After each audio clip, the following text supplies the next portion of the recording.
دیکھیں ہر آدمی غالب نہیں ہوتا. غالب جس سطح پہ پہنچا تھا اس کے لیے واقعی جس کو کہتے ہیں نا اس کی طبع جو ہے وہ اس رکاوٹ کی وجہ سے نئے راستے کھولتی تھی، لیکن ہر بندہ نئے راستے کھول نہیں سکتا. میرے والد صاحب جاسوسی ناول پڑھتے تھے، ابن صفی کے ناول مجھے یاد ہے، اور لائبریری سے میں ہی ان کو لایا لے جایا کرتا تھا، اور عام طور پر میں پورے راستے میں وہ ناول پڑھ لیتا تھا چھوٹے. جب میں شاعری کرتا ہوں تو فلسفے کو شاعری میں شاعری کے بعد آنا چاہیے، شاعری سے پہلے نہیں آنا چاہیے. جس کو عوامی شہرت کہتے ہیں نا، وہ مجھے شاعری سے نہیں ملی. عوامی شہرت مجھے ڈرامے سے ہی ملی ہے. کہ جو بات کارل مارکس نے 800-900 صفحے میں کہی، وہ میر تقی میر نے 2 لائنوں میں کہی ہوئی ہے کہ امیر زادوں سے دلی کے مت ملا کر میر، کہ ہم غریب ہوئے ہیں انہی کی دولت سے.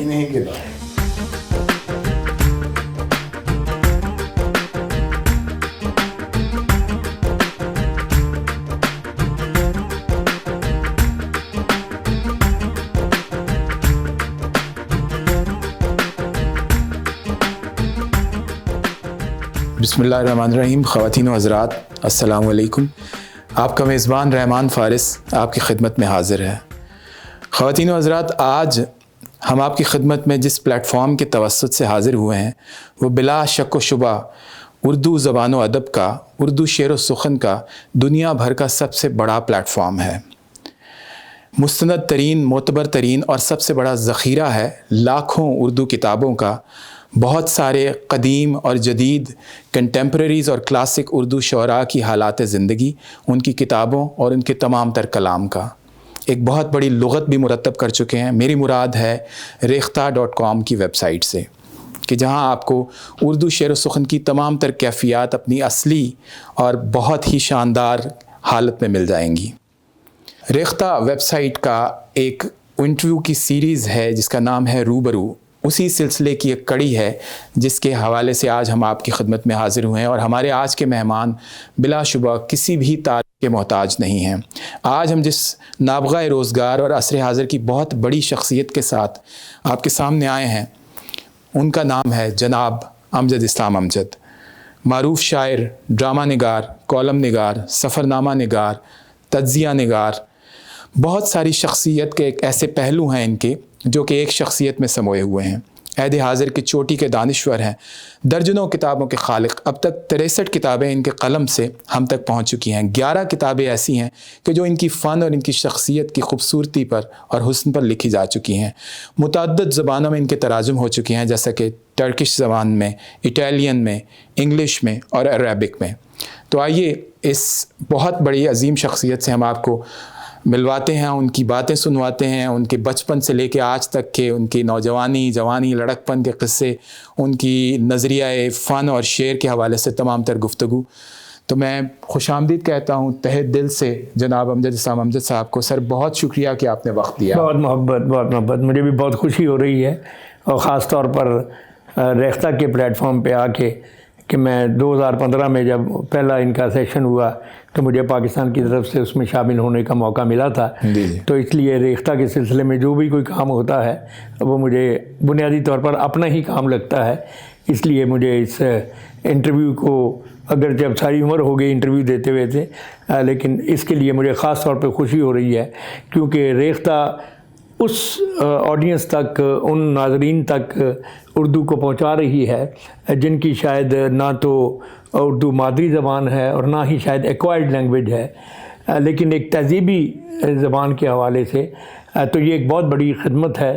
اور آج کل کے زمانے میں ہمارے بھائی سنجیو سراف جو ہیں، جو اس کے کرتا دھرتا ہیں، انہوں نے جس طرح اس بہت نوبل کاز پر اور بہت مشکل کام پہ انویسٹ کیا ہے، میں سمجھتا ہوں کہ پوری اردو دنیا کو اس کے لیے ان کا احسان مند ہونا چاہیے. جی سر، آپ کے حالات زندگی تو کتابوں میں بھی اور ماسٹرز کے تھیسس میں، پی ایچ ڈی کے تھیسس میں متعدد جگہوں پر میسر ہیں، بہم ہیں، اور قارئین اس تک پہنچ سکتے ہیں. لیکن ہم لوگ ریختہ کے پلیٹ فارم سے آپ کی زندگی کے کچھ راز، کچھ باتیں، کچھ مزے کے قصے بزبان شاعر سننا چاہیں گے، تو آپ ذرا فرمائیے گا کہ بچپن آپ کا کہاں گزرا اور کن حالات میں اور کیسے گزرا، اس کی کچھ یادیں شیئر کیجیے ہمارے ساتھ۔ اصل میں کہہ تو کئی دفعہ چکا ہوں، لیکن یہ ہے کہ بنیادی طور پہ ہمارا جو خاندان ہے یہ ایک دستکاروں کا خاندان تھا، اور اس کو آپ بہت بھی رعایت دیں تو لوور مڈل کلاس جو ہے اس میں کہیں یہ یعنی سفید پوش ایک طبقہ تھا۔ تو ہمارے بزرگ جو ہیں وہ سیالکوٹ میں رہتے تھے۔ 1930 میں میرے دادا جو ہیں وہ یہاں آئے لاہور میں، اور پھر ان کے 6 بچے جن میں میرے والد بھی تھے، تو ان سب کی شادیاں انہوں نے سیالکوٹ ہی میں کی، اپنے برادری میں ہی۔ لیکن اب ہم یہاں، میری پیدائش لاہور ہی کی ہے، میں 4 اگست 1944 کو لاہور ہی میں میری پیدائش ہے۔ میں اس زمانے میں، اور جیسا کہ آپ کو علم ہے آج کل تو انگلش میڈیم اور پتہ نہیں طرح طرح کے اسکول نکل آئے ہیں، اس زمانے میں بہت کم اسکول اویلیبل تھے، اور عام طور پر کچھ لوگ جو تعلیم کی خدمت کا شوق رکھتے تھے، بعض اوقات وہ ایک کمرے میں پورا اسکول چلا کرتا تھا۔ تو میں نے بھی اپنی پرائمری کی جماعتیں تقریباً اسی طرح کے ایک اسکول میں پڑھیں۔ پھر 6ٹھی جماعت میں مسلم ماڈل ہائی اسکول لاہور میں داخل ہوا۔ اس اسکول کی ایک بہت نمایاں خوبی جو ہے، اور خوبیوں کے علاوہ یہ بھی تھی کہ ماسٹر ایم اے عزیز جو ہمارے پرنسپل بھی تھے، ہیڈ ماسٹر بھی تھے، وہ ہمارے ایک بہت بڑے اکانومسٹ جو بعد میں ہوئے، ان کے والد صاحب تھے۔ اور پھر اسی اسکول میں 9th کلاس میں ہمارا رسالہ نکلتا تھا نشان منزل، اس کا مجھے ایڈیٹر بنا دیا گیا۔ مجھے آج تک سمجھ نہیں بجا آئی کہ مجھے کیوں بنا دیا گیا، لیکن غالباً میرے ٹیچرز کا خیال ہوگا کہ شاید میں شعر وزن میں پڑھتا تھا اور کچھ الٹے چھلٹے جملے جوڑنے کی کوشش بھی کرتا تھا، تو انہوں نے انکریج کرنے کے لیے مجھے یہ ایک عہدے سے سرفراز کیا۔ یہ اس کا ذکر میں اس لیے خاص طور پہ کر رہا ہوں کہ یہ میری زندگی کا وہ موڑ ہے جس کا جو مڑتے وقت مجھے خود پتہ نہیں تھا کہ میں کیا کر رہا ہوں۔ یہ میری سوسائٹی، میرے پیچھے جو لوگ تھے، جو مجھے دیکھنے والے لوگ تھے، میری بزرگ نسل تھی، انہوں نے تو وہ جو کیریئر کونسلنگ جس کا ہم یورپ میں یا ہمارے یہاں بدقسمتی سے وہ ہے نہیں، کہیں یعنی بکھری ہوئی صورت میں نظر آتی ہے، جیسے کہ میرے اس کیس میں ہوا کہ میرے ٹیچرز نے دیکھا کہ یہ شاید میں بولنے میں کچھ تھوڑا سا فلوئنٹ تھا، شعر وزن میں پڑھ لیتا تھا، تو انہوں نے مجھے اس طرف وہ لے کے گئے۔ لیکن جیسا میں نے اپنے بہت سارے انٹرویو میں بتایا ہے کہ وہ میرا زمانہ ایسا تھا کہ میرے اندر میں سمجھتا تھا کہ شاید میں کرکٹر اچھا بن سکتا ہوں۔ اچھا، میں کھیلتا بھی اچھا تھا۔ پھر ہماری ٹیم جو ہے مسلم ماڈل کی، یہ پنجاب کی چیمپئن ٹیم تھی اسکول کی اس زمانے میں، تو اس کی طرف سے کھیلنا۔ پھر ہم آگے اسلامیہ کالج میں گئے، اور آپ کو تھوڑا سا علم ہوگا کہ پاکستان کی جو ابتدائی 1960-65 تک کی ٹیمیں ہیں، ان میں سے تقریباً آدھی ٹیم جو ہے اسلامیہ کالج کے لڑکوں سے بنا کرتی تھی۔ تو آپ بالر کے طور پہ کھیلتے تھے؟ میں اسپنر تھا۔ اچھا، میں لوور مڈل بیٹنگ کرتا تھا، لیکن بیسیکلی اسپنر تھا۔ لیکن میں نے پھر ایک وقت آیا جب میں BA میں پہنچا، تو میں نے محسوس کیا کہ شاید میرے لیے یہ جو میری ایمبیشن ہے کرکٹر ہونے کی، اس کے لیے میں شاید کوئی بہت زیادہ کمپیٹنٹ یا کوالیفائڈ نہیں ہوں۔ اینک مجھے لگ چکی تھی، جنرل جو میری فزیک بھی جو تھی، اور پھر جو میری جب آپ کہہ لیجیے جو میری استعداد جو تھی وہ بھی ایک خاص حد سے آگے نہیں تھی، یعنی میں کوئی بہت زیادہ آگے تک شاید نہیں جا سکتا تھا۔ تو اسی زمانے میں پیرلل جو میرے اندر ایک رائٹر تھا، وہ جیسے میں نے آپ کو بتایا کہ شروع کو اس کو پن پوائنٹ تو میرے اساتذہ نے کیا، لیکن جب مجھے تھوڑا بہت اندازہ ہوا تو میں پھر فرسٹ ایئر سیکنڈ ایئر میں میری غزلیں قندیل میں، چٹان میں، ہفت روزہ، اس طرح کے شمع رسالے میں، یعنی یعنی ادبی حوالے سے ذرا نچلے درجے کے رسالے تھے لیکن پاپولر تھے، ان میں چھپنا شروع ہو گئی، اور وہ شاعری بھی جو تھی وہ تصوراتی زیادہ، یعنی شاعری کو دیکھ کر کی ہوئی شاعری تو یہ تھی۔ شعری قدرت یا موزونی طبع جو ہے ایک قدرت کی طرف سے، فطرت کی طرف سے بہت بڑی عطا ہے، اس کا آپ کو ادراک پہلی بار کب ہوا کہ آپ مصرع موضوع کر سکتے ہیں؟ یہی ملا جلا زمانہ ہوگا۔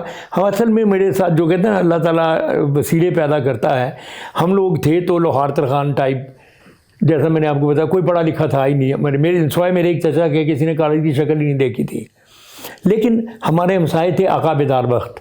اچھا، آقا بیدار بخت لاہور کی ایک بہت مشہور بڑی شخصیت تھے کہ جو اس زمانے میں ان کا ادارہ تھا جو کہ فارسی ادیب عالم منشی فاضل اور اس کے ذریعے سے لوگ ڈائریکٹ BA کر کے سروسز میں چلے جاتے تھے۔ تو ان کا گھر ہمارے گھر سے بالکل دیوار ملی ہوئی تھی، ان کے گھر میں رسالے کتابیں بہت آتی تھیں، تو میرا شوق دیکھ کر کتابیں پڑھنے کا انہوں نے میرے کھلی آزادی دے رکھی تھی کہ میں جو بھی چیز کتاب کے پڑھنا چاہوں وہ مجھے روکا نہیں جاتا تھا، اور تو اس سے بھی ایک میری پڑھنے کی عادت ڈیولپ ہوئی۔ پھر میرے والد صاحب جاسوسی ناول پڑھتے تھے، ابن صفی کے ناول مجھے یاد ہے، اور لائبریری سے میں ہی ان کو لایا لے جایا کرتا تھا، اور عام طور پر میں پورے رستے میں وہ ناول پڑھ لیتا تھا چھوٹا۔ تو یہ چیز اس نے میری ریڈنگ ہیبٹ ڈیولپ کی، جو کہ بہت ضروری ہے۔ میں سمجھتا ہوں جتنے بھی ہمارے لکھنے پڑھنے والے لوگ ہیں، ادب کے لوگ ہیں، ان کو ایک چیز ضرور ذہن میں رکھنی چاہیے کہ جب تک ہم ریڈنگ ہیبٹ ڈیولپ نہیں کریں گے ہم کبھی بھی اچھے لکھنے والے بھی نہیں بن سکتے۔ تو وہ جو ریڈنگ ہیبٹ ڈیولپ ہوئی، اس سے آگے چل کے اب یوں سمجھیے کہ 4th ایئر میں جب میں یونیورسٹی اسلامیہ کالج سول لائنز میں تھا تو مجھے بزم فروغ اردو کا سیکٹری بنا دیا گیا، جس کے تحت شمع تاثیر بڑا مشہور مشاعرہ ہوا کرتا ہے، یادگار مشاعرہ۔ یہ وہ زمانہ تھا جب ہمیں پہلی دفعہ حلقہ روابط ذوق میں جانے کا اتفاق ہوا، YMCA میں اس کے اجلاس ہوا کرتے تھے۔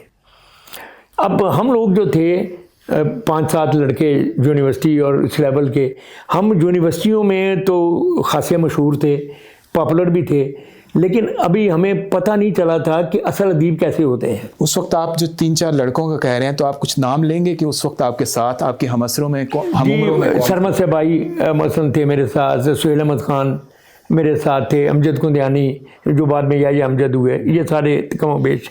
لیکن اس وقت تک ہمیں علم نہیں تھا کہ پڑھنا لکھنا اصل میں مطالعہ کس کو کہتے ہیں۔ جب موقع ملا حلقے میں جانے کا تو وہاں اتنے کمال کے پڑھے لکھے لوگ بیٹھے ڈسکشن کرتے تھے کہ آپ یقین کریں کہ ہم لوگوں کو جو کہ ادروائز بہت بولتے تھے، وہاں ایک جملہ کہنے کے لیے کئی ہفتے سوچنا پڑتا تھا۔ تو میں سمجھتا ہوں کہ یہ ٹریننگ جو ہے یہ کاش یہ برقرار رہتی، جاری رہتی، یہ بہت اچھی ٹریننگ تھی۔ پھر اسکولوں میں کالجوں میں بزم ادب کے پیریڈ ہوتے تھے، ٹیوٹوریل پیریڈ ہوتے تھے، سوشل سائنسز پڑھاتے تھے۔ بدقسمتی سے پچھلے 30-35 سال میں آپ نے دیکھا آہستہ آہستہ یہ آؤٹ ہو گئے۔ اب جو ہمارے بچے آگے آ رہے ہیں اگر ان میں لکھنے پڑھنے کی کیپیبلٹی ہے بھی تو وہ لوکیٹ ہی نہیں ہوتی، نہ اس کو کوئی کسی طرف سے کوئی وہ مل۔ تو یہ وہ چیز تھا، میں یہ اتنی لمبی بات میں نے اس لیے کی کہ میرا بچپن جو تھا اس میں مجھے یہ قدرت کی طرف سے ایک اب سمجھیے کہ ایک ایسی فضا ملی، ایک ایسی پوش ملی کہ میرے اندر اگر جو کوئی رائٹر تھا چھپا ہوا تو وہ مجھے جلدی اس کی سمجھ آنی شروع ہو گئی۔ اور پھر میرے قریب ایسے لوگ تھے جنہوں نے مجھے اس طرح سے گائیڈ کیا کہ میں نے سیکھنے پر توجہ دی۔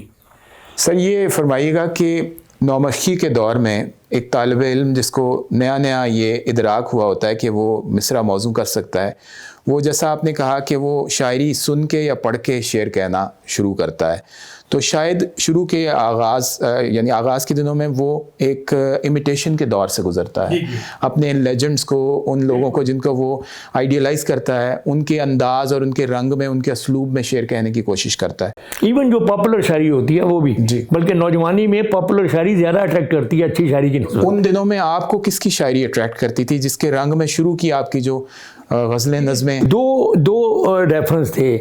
ایک ریفرنس تھا جس میں سمجھے فیض صاحب اور احمد نعیم قاسمی اور ساحر رضوانوی، تو یہ وہ تھا جو کہ ایک کمیونسٹ تحریک کے حوالے سے، ترقی پسند تنظیم کے حوالے سے ایڈ ہو رہا تھا۔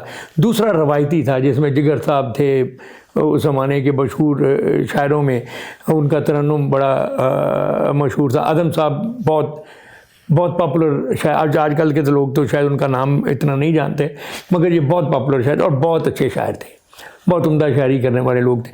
تو ان کی شاعری کو دیکھ کر، ان کے موضوعات کو نقل کر کر کے ہم لوگوں نے شاعری سیکھی.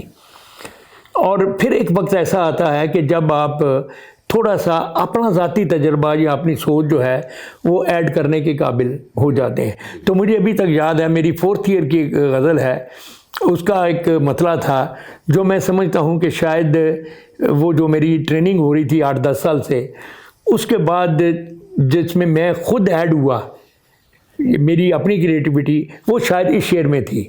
وہ شعر کچھ اس طرح سے تھا کہ کون سی منزل پہ لے آئی ایک آئی ذات کی، کون سی منزل پہ لے آئی ایک آئی ذات کی، ٹوٹ جاؤں گا اگر میں نے کسی سے بات کی. واہ کیا کہنے. تو یہ میں سمجھتا ہوں کہ یہ اس طرح کے شعروں میں تھا کہ جب میں بڑے ارینا میں کہ کسی دروازے سے داخل ہونے کی کوشش جی کر رہا. یہ انڈیویجول انفرادی صلاحیت جب آپ کے مطالعے اور تمام تر آبزرویشن کے ساتھ میچ کرتی ہے تو ایک پوائنٹ ایسا آتا ہے کہ جب شاعر اپنا رستہ الگ سے بنانا شروع کر دیتا ہے. تو آپ یہ سمجھتے ہیں کہ یہ مطلب وہ پوائنٹ تھا؟ نہیں، یہ نہیں تھا. یہ مطلب اس کی بگننگ تھی اس پروسیس کی، جو تقریباً 2 سال چلتا رہا. کیونکہ ان 2 سالوں میں یہ ڈیسائیڈ نہیں کر پایا تھا کہ مجھے اسپورٹس مین بننا چاہیے یا میں رائٹر بن سکتا ہوں. اس کی ایک جو پہلا کڑی آئی وہ یہ تھی کہ جب جنگ ستمبر ختم ہوئی تو ہم لوگوں نے 5th ایئر میں داخلہ لیا اورینٹل کالج میں. اورینٹل کالج میں ایک جنگ ستمبر کے لیے ایک مشاعرہ ہوا. اس میں مجھے بھی، چونکہ میں تھوڑے سے میرے نمبر اچھے تھے پیچھے BA میں، تو اور تھوڑا سا میرا لکھنے کا بھی تجربہ تھا، تو مجھے پڑھوایا گیا. تو میں نے ایک نظم پڑھی مٹی کے نام سے. وہ میرے کسی مجموع میں نہیں ہے، بالکل وہ کچے زمانے، لیکن اس ایک نظم نے میرا پورا کیریئر بدل دیا. اس لیے کہ لینڈ میں نے تو جس کو کہنا چاہیے نا کہ ہنسی مذاق میں لکھی تھی کہ چلو بھی اس پہ بھی نظم لکھیں اس پہ. لیکن جب میں نے وہ نظم پڑھی اور فنکشن ختم ہوا، سینٹ ہال میں تھا، مجھے ابھی تک یاد ہے، تو مہمانوں کو چائے کے لیے کہا گیا. تو ہم 3 اسٹوڈنٹ شاعر تھے، ہمیں بھی انوائٹ کیا گیا کہ چائے پئیں. تو میں احمد ندیم قاسمی صاحب اس میں موجود تھے. تو میں ان کو راستہ دینے کے لیے ذرا پیچھے ہٹ کے کھڑا تھا کہ وہ گزریں تو میں ان کے پیچھے گزروں. تو میرے پاس آئے اور مجھے کہنے لگے کہ میرا نام احمد ندیم قاسمی ہے. اچھا، یہ آپ کا پہلا تعارف اور پہلی ملاقات؟ میں نے کہا سر آپ کیا بات کرتے ہیں، میں بالکل میں کہتے نہیں میں ایک رسالہ نکالتا ہوں فنون. میں کہ جی سر مجھے پتہ ہے. اب اگلا جملہ سننے والا تھا جس نے میری زندگی بدل دی. مجھے کہنے لگے یہ جو نظم آپ نے پڑھی ہے کیا آپ مجھے فنون کے لیے عنایت کریں گے؟ کیا بات ہے. اب یہ عنایت کا لفظ اتنا بڑا تھا میری اوقات سے کہ میں اتنا چھوٹا پگمی تھا، ایک یعنی جس کو کہنا چاہیے نا شوقین سا شاعر، اور اس کو اتنا بڑا ایک آدمی آ کے مجھے کہے. تو میں یہ سمجھتا ہوں کہ اس نے مجھے یہ حوصلہ پہلی بار دیا کہ یار شاید میں واقعی شاعر ہوں. اگر یہ آدمی اتنا بڑا آدمی مجھے آگے کہہ رہا ہے تو شاید میں واقعی ہوں. تو مجھے اس بات کو سیریسلی لینا چاہیے. That's I think that is the turning point of my life. Excellent. اور پھر وہاں سے آپ اسپورٹس مین اور شاعر کے دوراہے پہ جو کھڑے تھے تو آپ نے کریئر اپنی زندگی کا فیصلہ وہیں سے کیا؟ جی وہیں سے پھر آہستہ آہستہ شاعری کی طرف آئے اور پھر آئی نیور لک بیک. جی سر، جوانی کے جو دور ہے وہ ہر کسی پہ آتا ہے اور مختلف خوبصورت کیفیات اور جذبات اور یادیں اور کہانیاں دے کر گزر جاتا ہے. تو آپ نے اپنی شاعری کے حوالے سے محبت کی ایک بالکل نئی، نادر اور ایک انوکھی نرالی کیفیت ہمارے قارئین کو، شعری قارئین کو عطا کی ہے.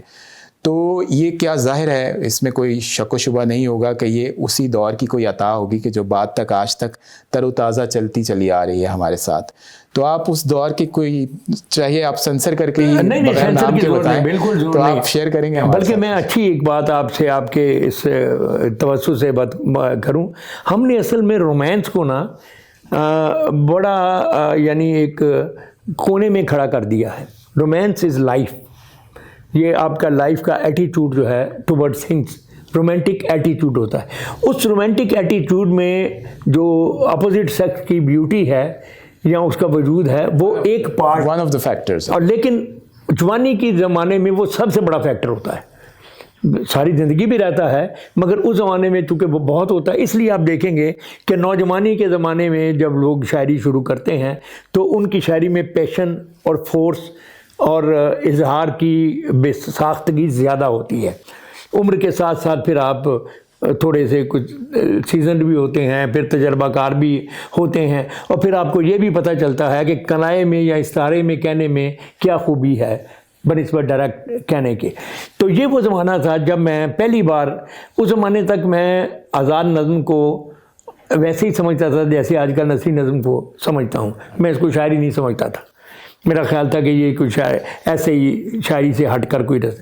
پھر میں نے راشد صاحب کو پڑھا اور پھر میں نے مجید امجد کو پڑھا۔ ان دو آدمیوں نے، میں سمجھتا ہوں کہ میرے اندر یہ یقین استوار کیا کہ یہ جو فری ورس ہے اس میں کتنا پوٹینشل ہے۔ میں چونکہ میں نے آپ کو بتایا کہ چونکہ میں کرکٹ کھیلتا تھا تو کرکٹ سے میری بڑی دلچسپی تھی۔ فضل محمود اس زمانے میں اوول کے ہیرو، بڑے مشہور گرین آئیڈ ہیرو، ان پر نظم لکھی ہے مجید امجد صاحب، آٹوگراف۔ اب وہ نظم میں نے نظم کی وجہ سے نہیں پڑھی تھی، نظم میں نے اس لیے پڑھی تھی، کسی نے مجھے بتایا کہ یہ فضل صاحب پہ نظم لکھی ہے، لیکن جب میں نے وہ نظم پڑھی تو فضل صاحب تو کہیں پیچھے رہ گئے۔ وہ نظم میرے اندر ایسی داغے گھسی ہے کہ آج تک وہ نکلی نہیں۔ کھلاڑیوں کے خود نویس دستخط کے واسطے کتابچے لیے ہوئے کھڑی ہیں منتظر حسین لڑکیاں، کسی ڈھلکتے آنچلوں سے بے خبر حسین لڑکیاں، کسی عظیم شخصیت کی تمکنت ہنائی انگلیوں میں کامتے ورق پہ جھک گئی تو زرنگات والوؤں سے جھانکتی کلائیوں کی تیز نبض رک گئی۔ وہ باؤلر ایک محبوشوں کے جھمگٹے میں گر گیا، وہ صفائے بیاض پر بسط غرور کھل کے گوہری پھری، حسین کھلکھلاہٹوں کے درمیان وکٹ گری۔ لیکن اس کا آخری بند جو تھا وہ ہے کہ میں اجنبی میں بے نشاں میں پا بگل، نہ رفت مقام ہے نہ شہرت دوام ہے، یہ لوح دل نہ اس پہ کوئی نقش ہے نہ اس پہ کوئی نام ہے۔ اور نظم کا عنوان تھا آٹوگراف۔ واہ واہ واہ، تو یہ چیزیں، اور پھر راشد صاحب کی کچھ نظمیں جو ہیں انہوں نے مجھے مائل کیا فری ورس کی طرف، اور پھر میں ایسا اس کی طرف آیا کہ میری باقی ساری زندگی کم و بیش اسی فارم میں گزری۔ شروع میں آپ کا اگر ہم لوگ شعری ارتقاء اس کو ایک کرونولوجیکلی دیکھیں تو آپ غزل سے نظم کی طرف آئے، اور آپ کا پھر زیادہ رجحان نظم کی طرف رہا اپنے کریئر کے مڈ میں۔ جی اب لیٹر پارٹ میں تقریباً دونوں برابر ہو گئے ہیں۔ اب میں غزل نظم آلموسٹ، لیکن ایک پورشن پہلے زندگی کے جو 15-20 سال تھے میرے، وہ اس میں نظم جو ہے وہی غالب رہی ہے۔ سر یہ بہت سارے، اگر کرٹیک کو دیکھا جائے تو بہت سارے کرٹکس کی یہ رائے ہے، بلکہ عوام و خواص دونوں کی یہ اوپینین ہے کہ لوگوں کو عموماً غزل کے شعر یاد رہ جاتے ہیں، نظم عموماً یاد نہیں ہوا کرتی تھی۔ جیسے آپ نے مجید امجد کی پوری نظم حرف بحرف بائی ہارٹ سنا دی، تو اب یہ کہا جا رہا ہے عصر حاضر میں کہ نظم کو قارئین کے دلوں اور حافظوں پر نقش کرنے میں امجد اسلام امجد کی نظم کا کنٹریبیوشن سب سے بڑا ہے۔ نظم کو لوگوں کو یاد کروا دینے میں اتنے فلو سے، ایک ریشم کے تھان کی طرح جیسے آپ کی نظم کھلتی ہے، تو یہ اس کی بنت اور ساخت اور کیفیت کو آپس میں گوندھنا یہ کس طرح ممکن ہے؟ اس کا بھی میں دیکھیں آپ کو، اس کا بھی بیسک کریڈٹ میں راشد صاحب اور مجید صاحب کو ہی دوں گا، کیونکہ مجھے اس حقیقت سے آشنا انہوں نے کروایا کہ رزم جو ہے، یا انٹرنل رزم جو ہے مصروں کا، اندرونی کافی ہے، اور ایک جیسے آپ دیکھیں جیسے موسیقی میں ایک سر ہوتی ہے، ایک لے ہوتی ہے، ایک تال ہوتی ہے، تو تینوں بیسیکلی موسیقی کے حصے ہیں، لیکن تینوں کا اپنا اپنا مقام ہے۔ تو یہ جو نظمیں تھی، جیسے فیض صاحب کی ہے، میرے قاتل میرے دلدار میرے پاس رہو، جس گھڑی رات چلے آسمانوں کا لہو پی کے سیارات چلے، بیان کرتی ہوئی ہنستی ہوئی گاتی نکلے، درد کے کاسنی پازیب بجاتی نکلے، تم میرے پاس رہو میرے قاتل میرے دلدار میرے پاس رہو۔ اب یہ پڑھنے میں ساری نظمیں ایک میں تسلسل میں پڑھی ہے، لیکن جب آپ اس کو لکھا دیکھیں گے تو کوئی 2 لفظوں کا مصرع ہے، کوئی 4 لفظوں کا ہے، کوئی 6 کا ہے، کوئی 8 کا ہے۔ تو یہ جو خوبی تھی کہ آپ کے پاس یہ مارجن آ جاتا ہے فری ورس میں، کہ ایک تو آپ کو کوئی بھرتی کا قافیہ یا ردیف نہیں لانی پڑتی، اور دوسرے یہ ہے کہ اگر آپ اس کا ایک لیریکل ایک سٹانس یا ایک اس کا سکوپ ڈسکور کر لیں، اور یہاں اس کو ایڈ کریں خود اپنی ذات طاقت اور کوشش سے، تو اس نظم میں یہ خوبی آ جاتی ہے پھر کہ اس کا مفہوم جو ہے یا اس کا موضوع جو ہے وہ تو قاری کو اٹریکٹ کرتا ہی ہے، لیکن آپ اس کے دین کی ایک اور چیز کو ٹریگر کرتے ہیں، اور وہ چیز جو ہے جس کو عمومی طور پہ آپ سمجھے یادداشت آپ کہہ لیتے ہیں، جب میمورائز کرنے میں آپ دیکھیں گے کہ میوزیکل پیٹرن کا بہت ہاتھ ہوتا ہے. کبھی آپ نے پہاڑے دیکھے جو ہمیں بچپن میں پڑھاتے تھے، 1 دونی دونی 2 دونی 4، ان کا جو لیریکل عمل ہے اس کی وجہ سے وہ لوگ کہتے ہیں کہ بڑھاپے میں لوگوں کو بچوں کے نام بھول جاتے تھے، پہاڑے نہیں بھولتے تھے،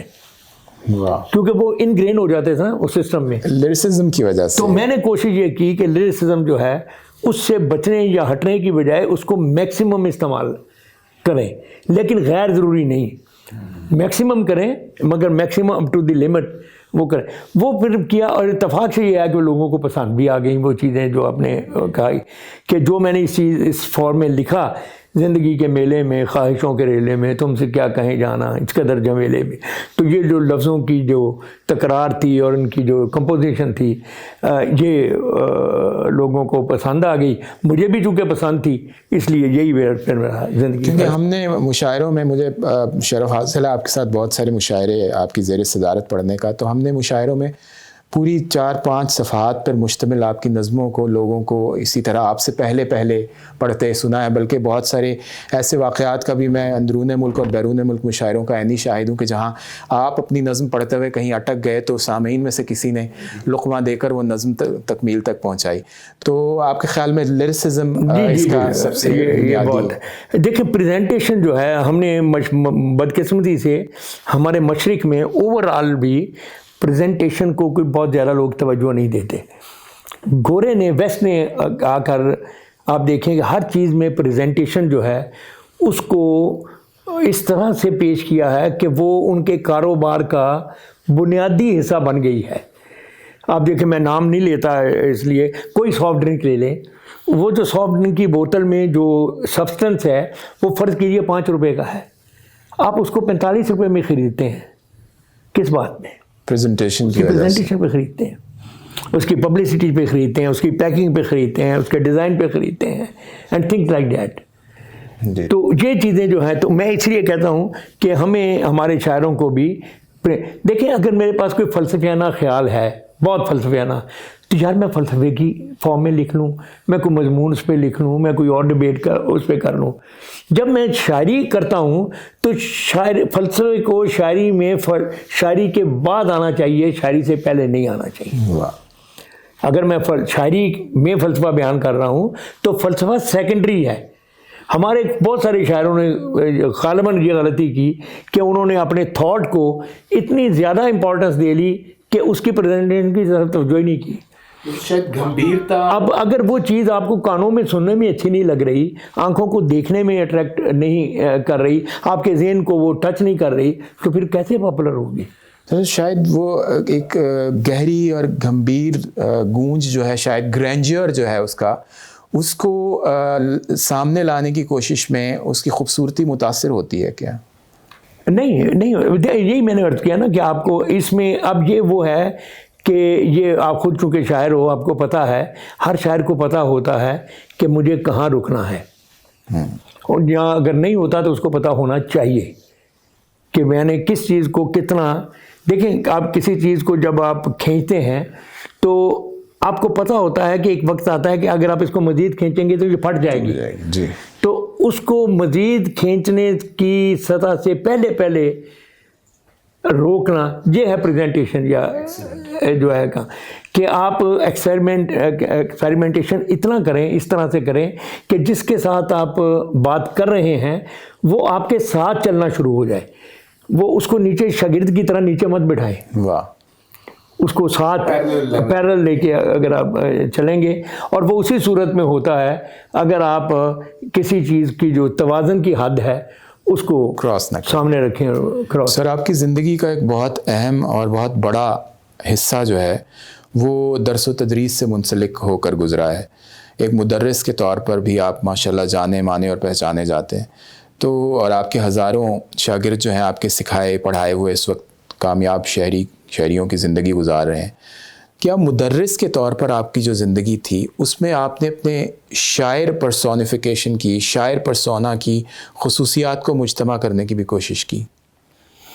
نہیں، ان دونوں کو میرے خیال میں ہمیں ایک ساتھ شاید نہیں دیکھ سکیں گے، لیکن اگر ذرا جیسے کیمرے کا آپ کہتے ہیں ٹاپ شاٹ پہ دیکھیں گے نا، تو یہ دونوں چیزیں کو ایگزسٹ کرتی نظر آئیں گی، الگ الگ ہیں لیکن ساتھ ساتھ ایگزسٹ کرتی نظر. میں یہ سمجھتا ہوں کہ جو میرا ٹیچنگ کا پیریڈ ہے، میری بعد میں نے کچھ اور نوکریاں بھی کی سرکاری، لیکن سب سے اچھا پیریڈ جو تھا وہ یہی تھا، کیونکہ اس میں اس کی بہت ساری خوبیاں ہیں جو آپ کو وقت کے ساتھ ساتھ پتہ چلتی ہیں.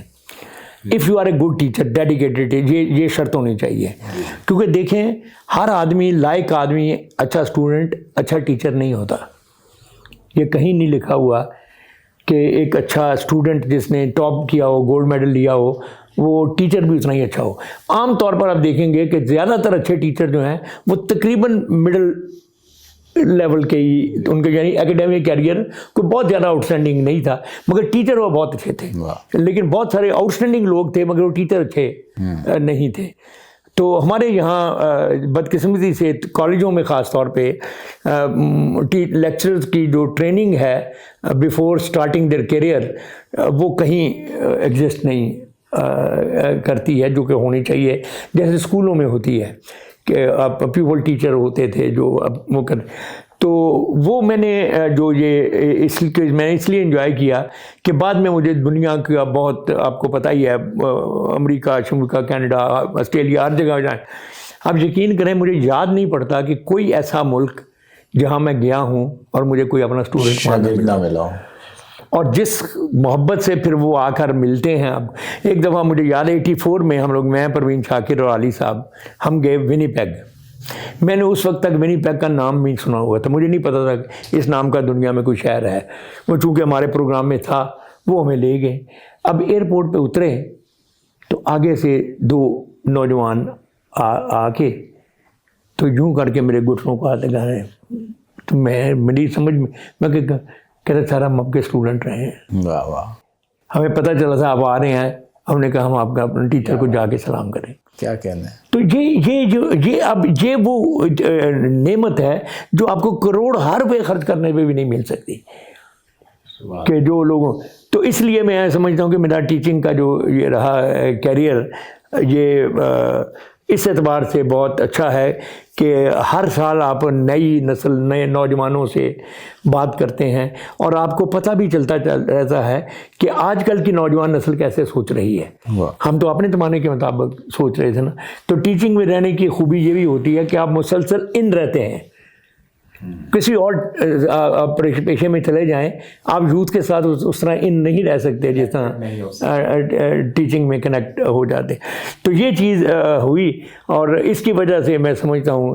پھر یہ ہے کہ ٹیچنگ کا ایک اور فائدہ بھی ہے کہ یہ واحد نوکری ہے غالباً ہمارے اسٹرکچر میں کہ جس میں ورکنگ آور جو ہیں وہ 4-5 گھنٹے سے زیادہ نہیں ہے، اور پھر سال میں 3 مہینے کی چھٹیاں بھی ہیں. تو بہت ریلیکسڈ. تو یہ اس اعتبار سے بھی یہ بہت رہا کہ آپ کو اپنا کام کرنے کے لیے وقت بھی بہت ملتا ہے. اب سر آج کے دور میں بہت تیز رفتار کمرشل دور ہے، شاعر پہلے کی طرح مفلوق الحال نہیں ہے، وہ ایک پریکٹیکل، ذمہ دار، یوزفل، مفید شاعری بھی ہے.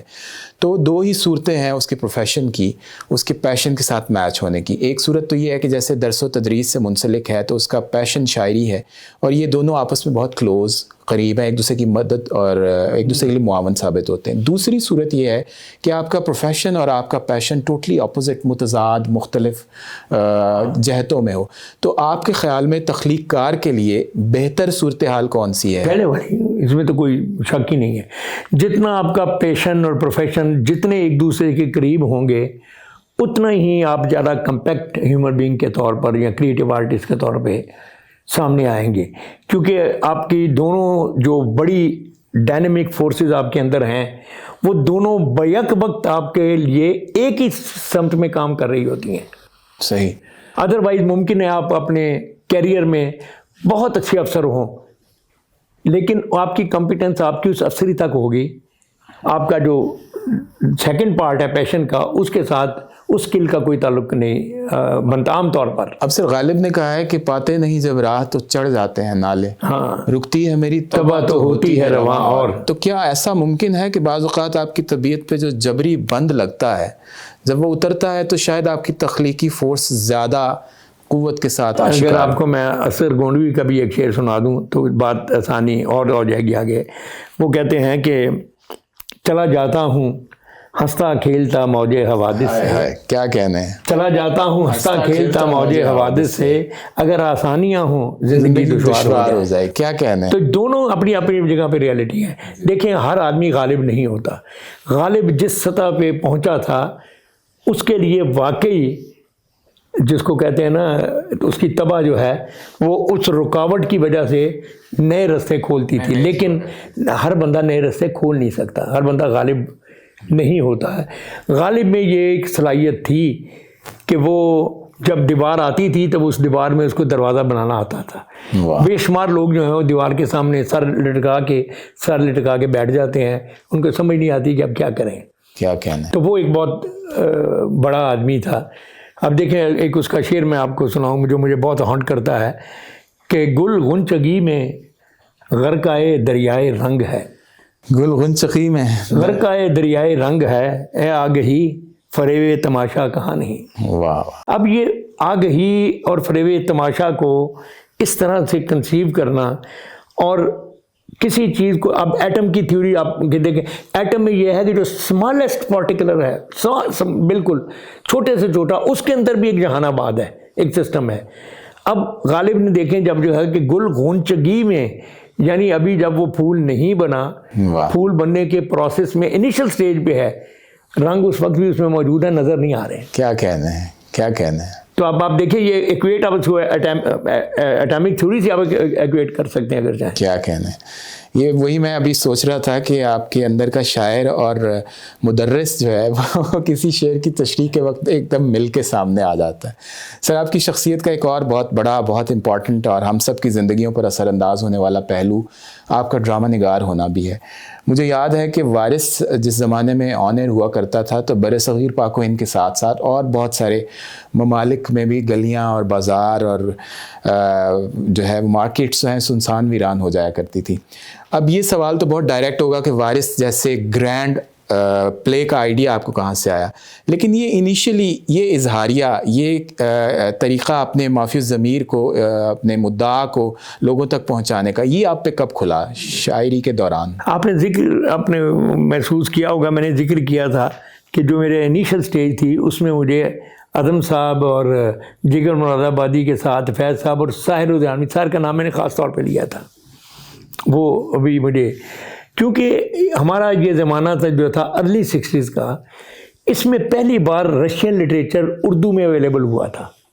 اس سے پہلے یہ اردو میں کبھی اویلیبل نہیں تھا.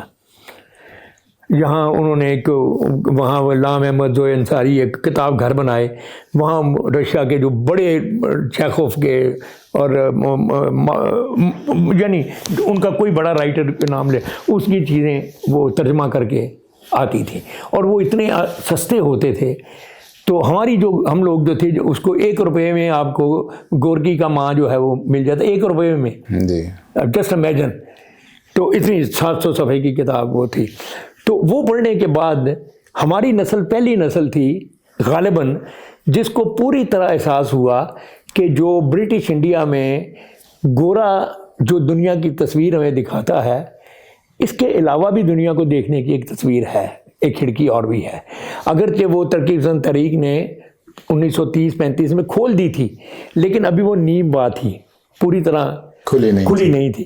یہ جب آیا زمانہ جب وہاں کے ترجمے اور ایکسیس ہو گئی اور پھر برٹش راج ختم ہو گیا, ہم سو کالڈ آزاد ہو گئے کسی نہ کسی طرح, تو اس وقت یہ جو آپشن آئی تو اس میں آپ کو پتہ چلا کہ یار ایک جو ہمارا مذہب دین جو اس کو ہم بھول چکے تھے, اس نے ہمیں کچھ باتیں سنائی تھیں. اس نے بھی کہا تھا کہ اسٹیٹ لینڈ جو ہے یہ اسٹیٹ کی ہوتی ہے, وسائل جو ہیں یہ اسٹیٹ کے ہوتے ہیں, اور یہ جو پرسنل پراپرٹی ہے اس کے بارے میں بڑی ریسٹرکشنز تھیں، اور پھر اس میں بھی آ گیا کہ اپنی ضرورت سے زیادہ اگر تمہارے پاس مال آتا ہے کسی طرح سے تو اس کو خرچ کر دو، اس کو مت ہولڈ مت کرو.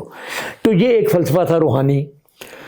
ایک فلسفہ کارل مارکس نے ہمیں دیا کوئی 1200-1300 سال کے بعد. اس نے دیا کیپٹلزم کے مقابلے میں، جی، کیونکہ اس زمانے میں کیپٹلزم ایک سکہ رائج الوقت تھا. اس کے مقابلے میں اس نے ہمیں یہ دیا ٹوٹالٹیرین جو سسٹم ہے ہیوز کا اور ہیو ناٹس کا. اس پہ ایک شعر میں ہمیشہ آپ کو سنایا بھی کرتا ہوں، وہ پھر بھی میں سنا دوں کہ جو بات کارل مارکس نے 800-900 صفحے میں کہی وہ میر تقی میر نے 2 لائنوں میں کہی ہوئی ہے کہ امیر زادوں سے دلی کے مت ملا کر میر کہ ہم غریب ہوئے ہیں انہی کی دولت سے. انہی کی دولت سے. تو یہ جو انہی کی دولت سے ہے نا، تو یہ وہ چیز تھی جو طالب علمی کے زمانے سے میرے دماغ میں پلتی تھی کہ یہ جو ایبسینٹی لینڈ لارڈ ہوتا ہے یہ کیوں ہے. ایک آدمی نے کوٹھی بنائی ہوئی ہے کہیں اسلام آباد، لاہور، کراچی میں، اور ایک پتہ وہ دورہ نہیں کرتا، اور اس کے مقابلے میں اس کے یعنی مزارے جو ہیں وہ دن میں رات میں پسینوں برے حال ہو کے ان کو کھانے کے برابر بھی وہ روٹی نہیں دیتا اور سب کچھ لے جاتا ہے.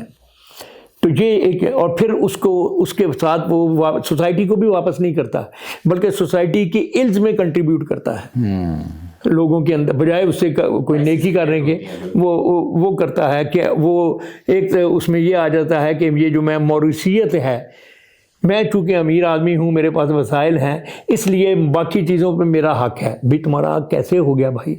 پھر میرا ہی نہیں ہے، میری اولاد کا بھی حق ہے. تو یہ وہ چیزیں تھیں جو میرے ذہن میں، ایک کچے ذہن میں، جو زمانے میں فرسٹ ایئر سیکنڈ ایئر میں آدمی کیا سوچ سکتا ہے، وہ پلتی تھیں. پھر ہم آئے یونیورسٹی میں ہم نے دیکھا کہ بہت سارے فیوڈلز کے لڑکے آتے تھے، ان کے ساتھ 2-2 3-3 4 ملازم ہوتے تھے ہاسٹلوں میں. جی. اب یہ ہم لوگ جو لوور مڈل کلاس کے لوگ تھے ان کے لیے یہ بڑی عجیب بات تھی کہ آپ پڑھنے کے لیے آئے ہوئے ہیں اور 4 کوئی آپ کا ہوگا تازہ کر رہا ہے، کوئی کچھ کر رہا ہے، کوئی کچھ کر رہا ہے، کوئی کچھ کر رہا ہے. تو اور پھر ان نوجوانوں کی جو ہمارے جیسے ہی تھے ان کی سوچ بھی بڑی ڈیفرنٹ تھی، وہ بات ہی اور طرح. اور ان میں وہ تھا وہ جو بنی اسرائیل والا کانسیپٹ ہے نا، چوزن ونس، تو وہ اپنے آپ کو چوزن ون سمجھتے تھے کہ ہم ہیں ہی حاکم طبقہ. تو یہ ساری چیزیں میرے اندر کہیں جمع تفریق ہوتی رہتی تھی. جب مجھے موقع ملا اس کو وارث کو لکھنے کا تو اتفاق سے جو پہلی کہانی میرے ذہن میں آئی وہ وہی تھی جو کئی سالوں سے میرے اندر کچی پکی پک رہی تھی، وہ میں نے وہی لکھ دی.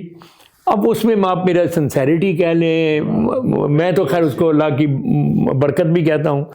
پھر لوگوں نے پرفارم جیسے اس کو کیا، بل جیسے اس کو پروڈیوس کیا، ہر چیز اس کی یعنی اچھی سے اچھی ہوتی ہی چلی گئی. اب آپ سر دیکھیے عابد علی، فردوس جمال، شجاعت ہاشمی اور سب سے بڑے محبوب عالم دیکھیں، منور سعید اس میں دیکھیں، عظمیٰ گیلانی دیکھیں، طاہرہ واسی دیکھیں. یہ کیسے ممکن ہو پایا کہ ایک آپ کے کرداروں کی وجہ سے ایک سے بڑھ کے یعنی تقریباً درجن بھر اداکار امر ہو گئے آپ کے ان لکھے ہوئے کرداروں؟ واقعی یہ میری بھی سمجھ، it's a very strange phenomena کہ یہ ہوا. میں غالباً یہی سمجھتا ہوں اس کی 2-3 وجہ ہو سکتی ہیں آبجیکٹیولی. ظاہر آدمی کو خوشی تو ہوتی ہے جب آپ کا نام لیا جائے کسی یعنی پاپولر یا کامیاب چیز کے ساتھ، تو وہ اپنی جگہ پہ ہے، لیکن ایک آبجیکٹیولی بھی آپ دیکھتے ہیں. ایک تو وجہ یہ تھی کہ ہمارے یہاں ٹی وی آیا 64 میں، اور 78 تک اس میں ہمارا دیہات جو ہے وہ نہ ہونے کے برابر تھا. 60% لوگ ہمارے دیہاتوں میں رہتے تھے، معیشت ان کی دیہات سے وابستہ تھی، لیکن ٹی وی اسکرین پہ آپ کو کبھی وہ نظر نہیں آتے. جھوک سیال میں پہلی بار منو بھائی نے جو لکھا، جو طاہرہ سعید کے والد کا ناول تھا، اس میں ایک رورل بیک گراؤنڈ آئی ایک محدود حصے میں، لوگوں نے اس کو بھی بہت پسند کیا. منو بھائی ویسے بھی کمال کے لکھنے والے تھے. تو اس کے بعد وارث پہلا ٹی وی پہ پلے تھا جس نے اس مخلوق کو لوگوں کو دکھایا کہ جس کو بارے میں وہ جانتے اور سنتے تو تھے لیکن ان کو پتہ نہیں تھا یہ کون لوگ ہیں، ان کے مسائل کیا ہیں، یہ کیسے رہتے ہیں، ان کی خوشیاں کیا ہیں، ان کے غم کیا ہیں، اور یہ کس ٹارچر میں زندگیاں گزارتے ہیں. تو وہ اس چیز سے یہ ہوا کہ ایک تو 60% وہ آڈینس جو پہلے یعنی دور سے تماشا کرتی تھی، وہ ان ہو گئی بالکل، اس کے اندر جل ہو گئی. اور جو باقی 40% تھے جو آلریڈی ٹی وی ڈرامے دیکھ رہے تھے ان کے لیے it was a wonder head کہ اچھا کہ یار اس طرح بھی ہوتا ہے یہ بھی. تو یہ ساری چیزیں مل کر اللہ نے اس کو یہ، بلکہ ابھی تک وہ مختلف زبانوں میں، ایون چائنیز میں، رشین میں، مختلف زبانوں میں ترجمے اور ڈبنگ کے بعد ابھی بھی وہ ایک بڑی اچھی بات میں آپ کو بتائیں. ڈاکٹر امجد ثاقب ہمارے بہت ہی پیارے ہیں، ہم سب کے اخوت والے، انہوں نے ایک بڑا اچھا جملہ کہا میرے ایک فنکشن میں. انہوں نے کہا کہ سب لوگ یہ کہتے ہیں کہ بارش چلتا تھا تو گلیاں سنسان ہو جاتی تھیں. میں اس میں اضافہ یہ کرنا چاہتا ہوں کہ گلیاں سنسان ہو جاتی تھیں اور گھر آباد ہو جاتے ہیں. کیا بات ہے، کیا بات ہے، یہ پازیٹیوٹی، یہ ایک ایسی پازیٹیوٹی تھی، پازیٹیوٹی ایڈ کی ہے کہ گھر آباد ہونے کا مطلب کیا ہے کہ سارے گھر کے لوگ اکٹھے ہو کے بیٹھتے تھے. سر یہ بہت امپورٹنٹ آپ نے بات کی ہے. سب فیملی کے تمام تاریخ خاندان کے لوگ، بھائی محلے کے لوگ بھی، بیٹیاں. اس زمانے میں ٹی وی زیادہ سیٹ زیادہ نہیں ہوتے تھے، جس گھر میں ٹی وی ہوتا تھا پورا محلہ وہاں آ جاتا تھا. تو بیٹیاں، بہنیں، بہویں اور مائیں، یہ سب اگر فیملی کے ساتھ، بھائی باپ کے ساتھ، والد کے ہمراہ بیٹھ کر کوئی ڈرامہ دیکھ سکتی ہیں تو یہ بہت بڑی خصوصیت ہوا کرتی تھی، جو کہ بدقسمتی سے اب ہمارے آج کل کی بات کی آپ نے نہیں رہی. آپ نے ایک سوال جو آگے چل کے آپ شاید کریں گے، لیکن ابھی میں اس کو کروں. آپ کی بات سے میرے ذہن میں آیا، اکثر لوگ مجھے پوچھتے ہیں کہ جی سر آپ نے اتنے کمال گاؤں کے ڈرامے لکھے، اب آپ کیوں نہیں لکھتے؟ بالکل اکثر یہ سوال کرتے ہیں. میں ان کو یہی کہتا ہوں کہ یہ جو آج کوئی بندہ مجھے ملتا ہے کہیں جہاز میں یا کہ میں اس کو بالکل جانتا نہیں ہوں. اب یقین کریں بعض اوقات وہ مجھے پورے سین کے ڈائلاگ سنا دیتا ہے جو اس نے 40 سال پہلے دیکھا تھا. اب وہ جو میں کہتا ہوں کہ آج کا جو سیٹھوں کے پاس یہ چلا گیا ٹی وی، سیٹھ کو میرا نام تو چاہیے، میرا کام نہیں چاہیے.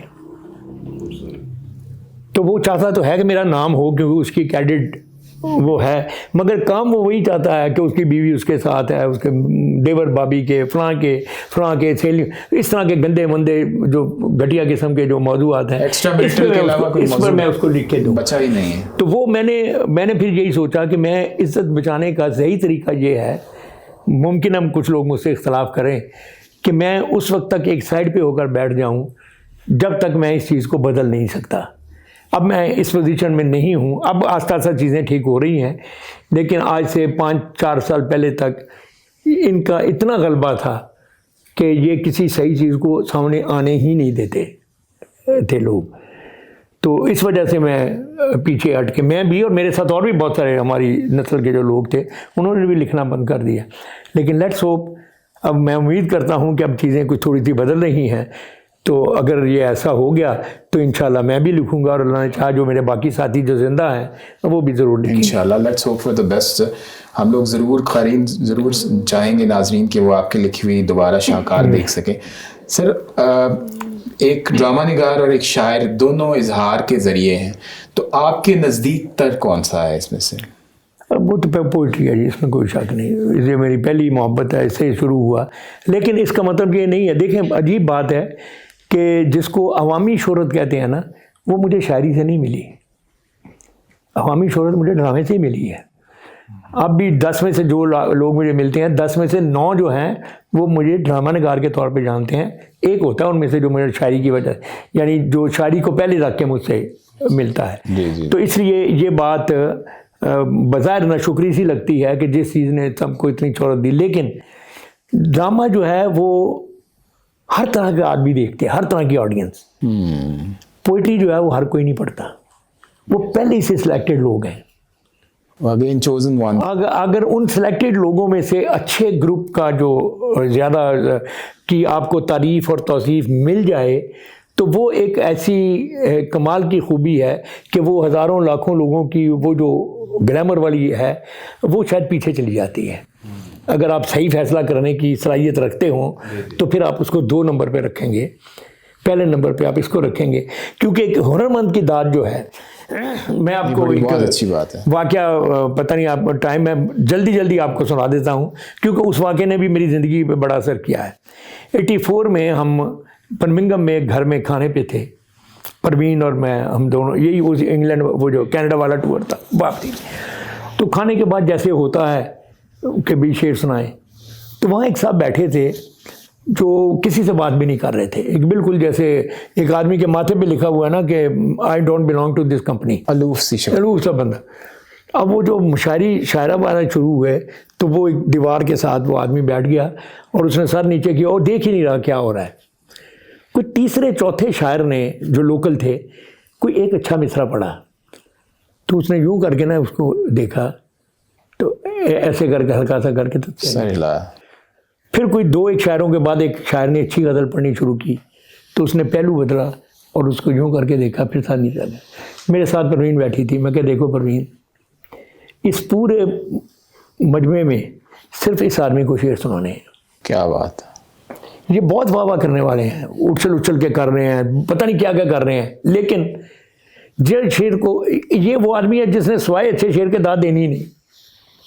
یہ باقی چیزوں سے متعلق ہی نہیں ہے, جو وہ ہو رہا ہے ہوتا رہے بھائی. اچھا شعر ہوگا تو کہتا ہاں میں پھر تارے لاؤں گا.